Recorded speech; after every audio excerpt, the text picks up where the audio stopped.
Jerry and Thesmine, understandably, there's a lot of attention on the $10 million deficit and a computer software glitch that caused some of these problems. But according to the board members, there's been a lot of overspending taking place dating back several years that has brought the district to this point.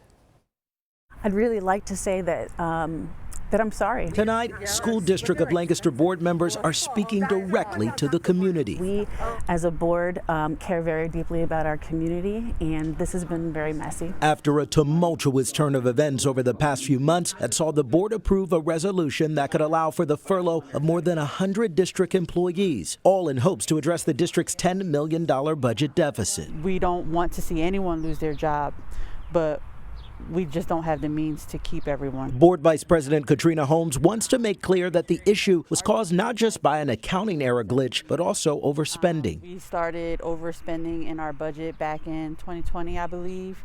We should have been downsizing all those years little by little, but we were not. We're losing students every year. So less students means less money coming in from the state. But we are not being funded adequately, where we are scraping by with minimal to meet the needs of our students and families. There's no excuse that there was a big issue that we didn't catch soon enough. I wish that we would have seen it soon enough so that we could have prevented some of this.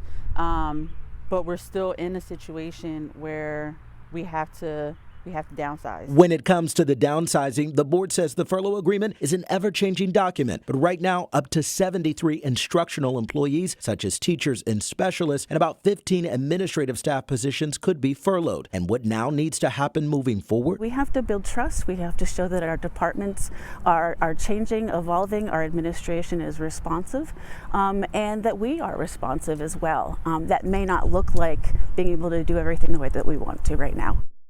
And when I asked the board if someone needs to be held responsible for the overspending, they said that a lot of the people there at the time the overspending took place have since left the district, but that there will be a potential restructuring of administrators in the future.